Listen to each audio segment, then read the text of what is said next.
Today in News Tech, local news takes flight in South Dakota's largest city, with Pigeon 605 delivering personalized local news to residents of Sioux Falls, South Dakota. Let's go ahead and just watch the video that came from this really interesting startup called Pigeon 605. Personalized local news arrives via novel delivery strategy. This episode of Today in News Tech is made possible with audio articles by ourhometown.com.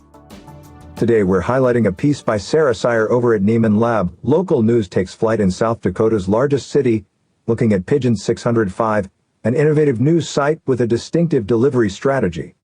Pigeon 605 has built its content delivery strategy on the historical practice of using carrier pigeons to take messages from one place to another. In the modern era, these messages come in the form of personalized email or text newsletters featuring categories such as stories to make me smile or stories that will make me a more informed citizen. I didn't want to come in with something that looked like what everybody else was doing. I didn't start out covering crime and politics and weather. I went a different direction. I went where I thought there would be community interest, but also to places that would allow us to stand out, said founder Jody Schwan. Here are a few big takeaways. The quick survey that readers complete as they adopt their pigeon gives insights into the audience and provides a roadmap for moving ahead. The revenue model for the site includes advertising and, in particular, sponsored stories partnering with local nonprofits, businesses, and corporations. In the year since its founding, 4,000 people have picked a virtual pigeon to deliver news based on their interests and neighborhood. Our hometown strives to provide its customers the latest tools to engage with their audience. In particular, the newsletter retargeting feature allows publishers to personalize content delivery. Okay, so that is what I want to take away from this. Let's unpack it a little bit first, but eventually I want to get to something that we could recreate on WordPress. It sounds like they've got a really smart approach. The whole pigeon thing is not really the point. The point is the way they sign up for the newsletter and the way they're gathering information. I want to get to that in a minute, but Chris, you read this article, you did the whole report. Is there anything else that you want to emphasize here or maybe elaborate on from the video? Well, I think this just continues a thread of hyper-local journalism that we've been covering over the past couple of months. In this way, I just thought it was a very interesting and kind of catchy way of data gathering. Right. In the biggest part of it. And in particular, the less technical questions, the more like semantically natural questions to ask you or ask a reader what they might be interested in, instead of how many times a week do you do this or some of the other kind of stale ways of finding it. I think what really sets us apart is the design of the interaction is what really sells this, and then they wrap it in this kind of cool, fun character. And, it's a little mascot. But the news itself is still serious community news. They just kind of give it a nice presentation that I thought was really cool. Yes. So the goal of this whole podcast is just to take lessons from successful startups or even legacy brands that are just doing really interesting things on digital. So let's just walk through this process of adopting a pigeon. And I have not done this, so I wanted to save it. I'm looking forward to this part of the demo. Right. So let's just try to imagine how we could replicate this whole process on WordPress. That's the key here. This is something that we should definitely consider for people signing up for a paid subscription, but even for just newsletter signups, just to learn a little bit more about those people. But definitely when they're paying for a subscription, we want to learn as much about them and their interests as we can so we can provide the most personalized information. Email, first step. Really awesome just interface thing is the progress bar. It's really it goes a long helpful. Way. Right. Yes. We can do that with Gravity Forms. I'm not sure if it's always the default, but whether we would want to use Gravity Forms for this or the newsletter forms, I think we may end up needing Gravity Forms. So just because it gives a lot more flexibility. I don't know if a newspaper would want to work in something along these lines where they can personalize their little avatar. Some of the papers have mascots. Yeah. Sure, right. So name your pigeon. Oh, geez. Now I'm going to have to be creative. Okay, so I'm actually... Is it going to let me do? Okay, I guess I'll just do Salt Lake City. The author said, even though she's never been to South Dakota, she's going to keep her pigeon around just for the novelty of the way it works. Okay, very cool. And this is a story we'll continue to monitor as I get emails. Accommodate that route. You can put some fake stuff in there if you don't want to put all the private things in right. And college, interesting. Now, those all look like local universities. Right. I don't think I want to select all. We'll just do one. High school, we'll just do another random one. Okay, so let's stop right there. Some pretty heavy demographics. That alone, to know which subscribers went to what high school in the area. A lot of people stay in the area that they grew up in. Just opt them in to some type of education or sports newsletter or the sports headlines from their particular school. That's just more data to work off of. Not only that, Matt, you're gathering information for advertisers as well. There may be something in the disclosures about this form that specifies the amount of sharing that they actually do. I hope that should be in here. But I think you can still approach, a college or an auto dealer or someone and say, look, we have 50 people that went to this high school within the past, because you can figure it out by their age. Within the past 10 years. Well, weren't we talking about this last week, targeting life events, 10-year reunion, 20-year reunion? I don't think we by default gather the birth date of any subscribers. That alone would go a long way. This reminds me of a Facebook profile, to be honest. Right. And they get it. I think you could argue Facebook's is starting to turn around. There's a lot of issues there. The reason that they've grown to be the biggest social network in the world is they know so much about their users, and without we'll a doubt. To this, but the revenue that may have a good bit to do with the revenue model, which we can talk about in a minute here. Which it sounds like it's mainly advertising right now.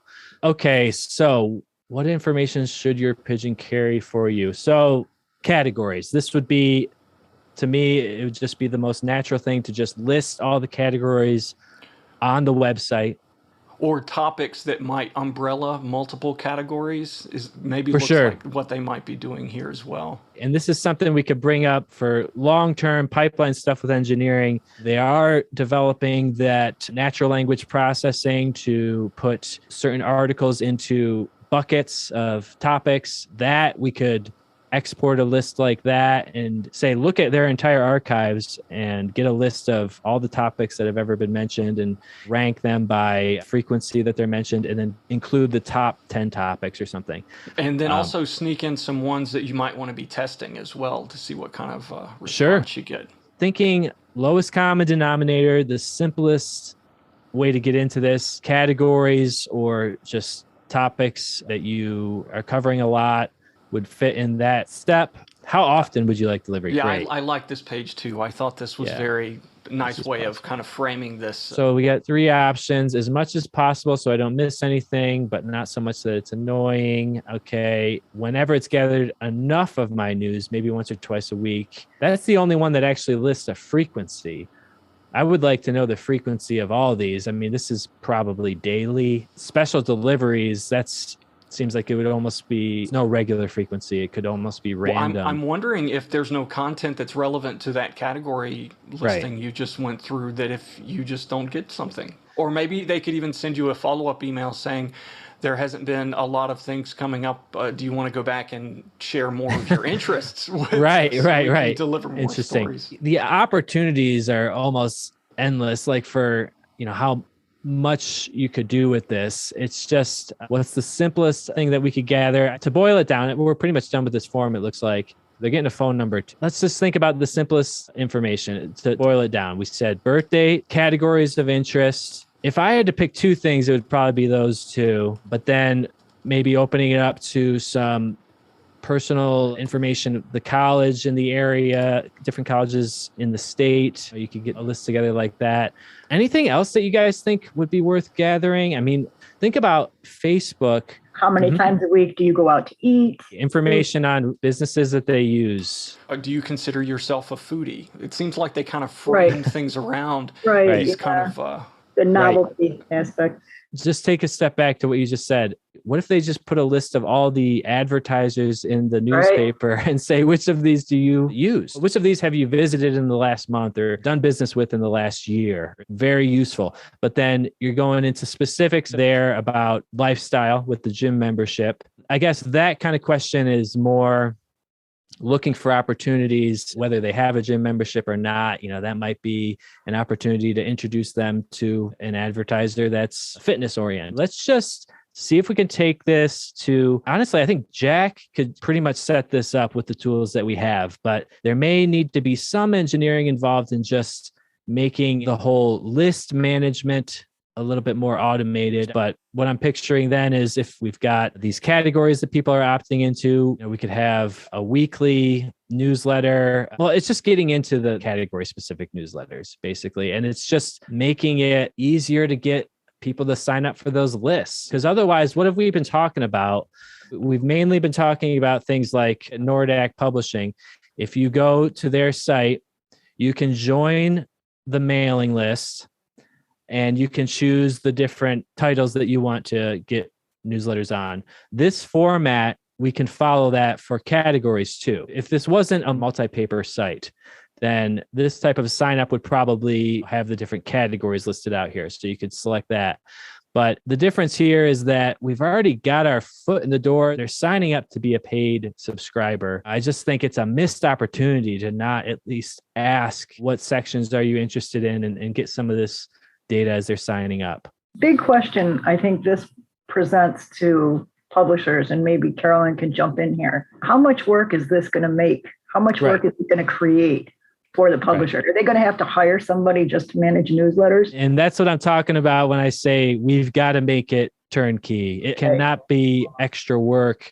We've got to have it basically automatically flow from the sign up where they opt into the categories to that person's email getting put on that specific newsletter list. This is something that we could try out with the Today in News Tech newsletter, something along these lines, just get some experience with real people that are on that live newsletter. Any other comments on that before we move to the next headline?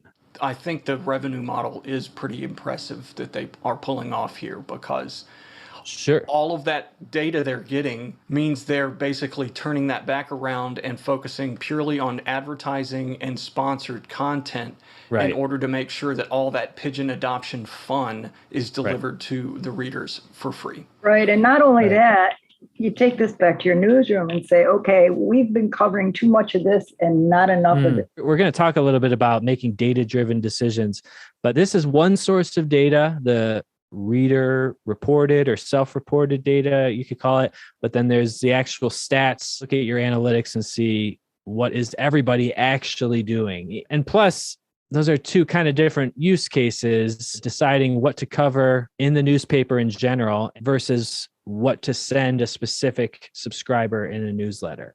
Those can be two completely different things, right? You could have the top categories be sports and obituaries, but then this subscriber is most interested in the agriculture news section, and the other sections are just not even on their radar. So the data is there. We're kind of leaving some of it on the table by not asking these questions. Good stuff. Okay, very cool. Today in News Tech, the podcast covering innovation in digital journalism. You can follow us on Facebook and Twitter, and subscribe on YouTube or any of your favorite podcast apps. We'll see you tomorrow. At our hometown, we help newspapers build WordPress websites, design native apps, and develop digital subscription models. If you are interested in a free prototype of your publication on WordPress, go to ourhometown.com and click the Contact Us button.